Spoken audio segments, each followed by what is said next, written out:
AOC has done nothing meaningful in Congress. She's done it all on social media. And she's one of your leading names in who's going to be president. Do you not get this concept of 80-20? She's an 80-20 loser all day long. Why? She is clearly catering to a minority. She's her own version of MAGA. She's looking for an outraged enclave. She's not about the majority. She's not about consensus. She's not about solutions. She wants government to give you everything. She's a socialist in a capitalist society. What are you thinking?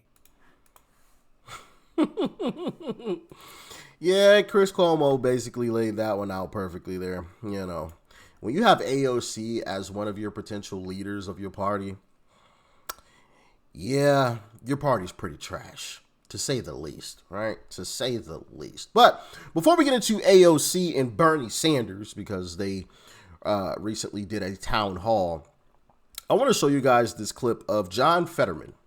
Yeah, John Fetterman of Pennsylvania, Democrat senator out of Pennsylvania, and what he recently had to say on News Nation, because it was quite interesting to hear what he had to say. Oh man, I'm sure Democrats in Congress want this guy gone for sure. They'll probably never say it out loud, but I can almost guarantee they want this guy out of Congress for sure, out of the Senate for sure. All right. So with that being said, let's jump into it. Wait, where's the clip? Oh, here it is. Sorry. Got a little confused. I got a lot of clips that I got pulled up. Anyway, let's dive in. He's doing something bad for the country, then you go after him, right? Yeah, well, it's like that's why shutting the government is really what the Democratic Party wants to do. And I follow country, then party, and it's the wrong thing for the country in a period of chaos. I refuse to vote to shut our government down. I absolutely would love to have.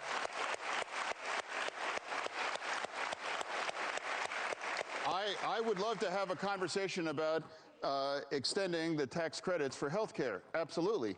But I would remind everybody, too, this was designed by the Democratic Party to expire at the end of the year. This is not something taken by the Republicans.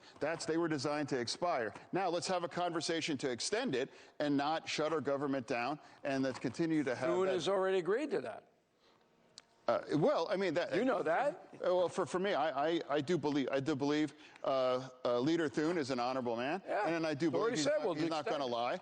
I mean, you can't guarantee any outcome, but That's what I'm saying that's talking about what's wrong for the country. I can't vote for I can't vote to shutting our government down.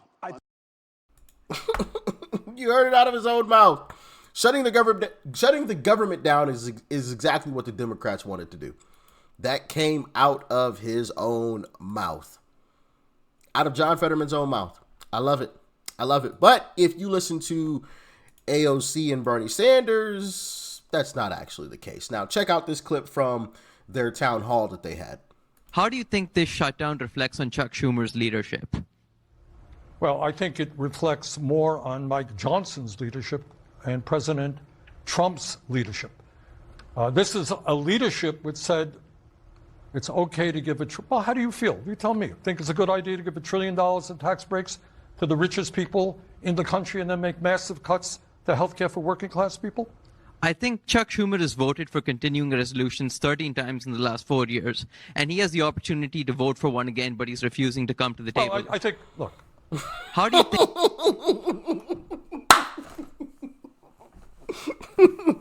I love how Democrats always try to throw in, all of this extra BS nonsense. Oh, so you think him giving tax cuts to the billionaires and blah, blah, blah, blah, blah. Bro, it's a continuing resolution. The same thing you guys have always voted for, and you voted for it, if I remember correctly, 11 times before. So, what are we talking about here? You voted for a continuing resolution before, but now all of a sudden it's this massive problem. And you want to say all of this extra nonsense that has nothing to do with anything. I love how that guy called him out. I love it. I absolutely love it. Anyway, here's another clip. What do you suggest government workers do for food money when the paychecks stop coming? I mean, these are the real questions that we have to be entertaining. And as I mentioned earlier, the best and most important solution to this is making sure that we reopen the government, not accept the inevitability of this, and come to a resolution as quickly as possible. Extending this shutdown would be a choice. Mike Johnson saying we want to make this the longest shutdown, saying this to prepare for this being the longest shutdown, that's not leadership. That is abdication of responsibility. It's an abdication to families like his, and a complete abdication of the responsibility that we have to people. Now, that being said, we do have to make sure that we come together as communities and that we also systemically expand our programming, like the SNAP cuts that just happened, in addition to the $1 trillion in healthcare cuts as well for families that are under financial duress. No, we're not. We're not expanding any of that. Absolutely the fuck not. Excuse my language. But, lying like, Democrats typically do. Democrats have had the opportunity to open up the government. And I believe John Thune brought it up for a vote again today, if I remember correctly. And of course, Democrats voted no. It's already passed the House. Okay? The House has already passed it. Now it's just sitting in the Senate, and I want to say it's been voted on 10 times so far. And every single time, Republicans have voted yes, and not enough Democrats. Only a few Democrats have voted yes, but most of them have obviously voted no. And we need 60 votes, which is why it's always a BS lie when Democrat politicians try to come out here and say, well, it's Republicans' fault because Republicans control the House, they control the Senate, and they have the presidency. So if they want to open the government, then they can open the government. And it's like, no, that is a lie. That is a lie. We need 60 votes in the Senate. We only have 53 Republicans. I mean, that's simple math there. It doesn't take a rocket scientist to figure out, oh, well, we need some Democrats to vote on that one. Like, but that's the thing, and I'm over here stuttering. But that's just wild. I don't know what just happened to my voice right there. But that's the thing, though. They will blatantly lie to people because they know that most people aren't going to take the time to look up this stuff. They know that most people are going to say, oh, well, yeah, I guess they are right. Republicans do control the House, the Senate, and they have the presidency, so why don't they just open up the government? Well, because we actually need 60 votes in the Senate. They know most people aren't going to look that up, and most people don't know that.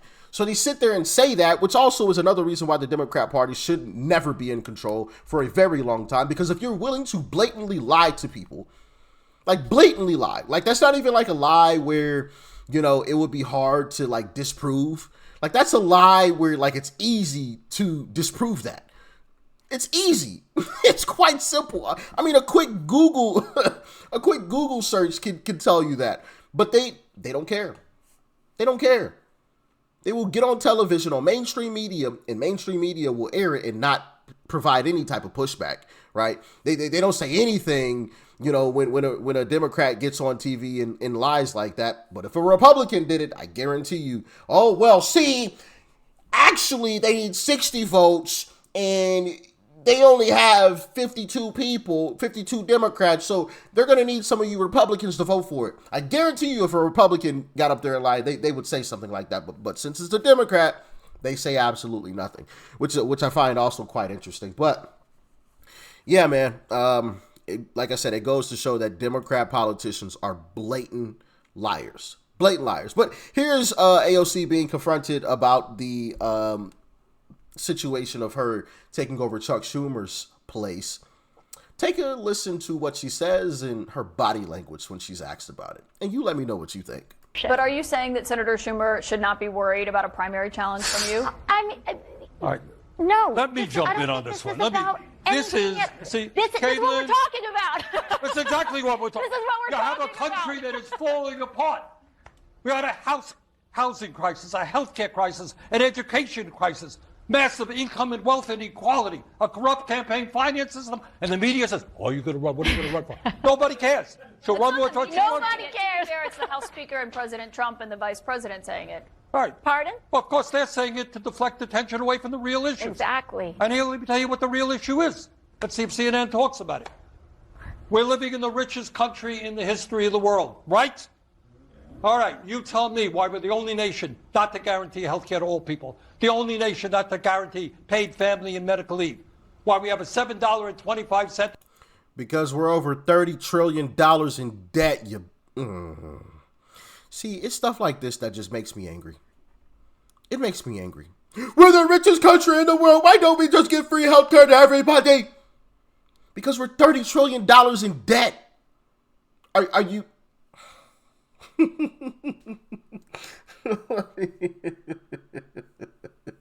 Yeah, see, and this is one of the reasons why I can't be a politician. I can't. Because I've seen some of y'all say, hey, Rich, why don't you just be a politician? Like, no, I can't. Because I'm not going to play nice with these bows. See, I'm about to call them out of their name right now. I can't play nice with this. I can't. Like, it's one thing to have a debate, but it's a whole nother thing to just, like, blatantly lie and say ignorant stuff like that. Like, that would just piss me off. It would just make me angry. I would start calling people out of their name. Yeah, it wouldn't be well. It wouldn't be well. Plus, I don't do well with people trying to tell me what to do. A lot of these politicians are paid to do certain things, and no, you're not about to tell me what to do. Like, no, kiss my black behind. I do what the fuck I want to do. All right, like, nah, son. Anyway, my bad. That just irks me. Like, just saying ignorant stuff like that. Why we have a $7.25 an hour minimum wage. Why we have 800,000 people sleeping out on the street. Why we have a president who denies the reality of climate change. Why we have oligarchs on top who have more and more power every day. Let's talk about that issue, not her own political future. She'll decide that. Yeah, so she's basically either going to try to take over Chuck Schumer's spot or run for president. I mean, I think that was as clear as day, bro. Goodness gracious, man. This stuff is just... To all the honest politicians out there, man, kudos to you. Kudos to you. Because I could not be in the same building with these folks, bro. Just blatantly lying like that would just piss me off. Like, I'm cursing people out on a daily basis. On a daily basis. Oh, they would hate me. They would hate my guts for sure. For sure. I would not be one of those folks who, during the after hours, shake hands and rub elbows with them and do all that extra stuff that some politicians do, right? Because some of them will get on camera and put on this show, right? And then off the camera, some Republicans and some Democrats get together off the camera, even though Democrats were just calling Republicans Nazis and blah, blah, blah. But afterwards, they'll go have a drink together. Like, you going to go sit down with a Nazi? Somebody who, like, pine box people? Oh, man. Yeah. Not me. Can't do it. But thanks for tuning in as always. Y'all get in the comments and let me know your thoughts and your opinions. All right. Stay safe out there. Peace and love. I'm out.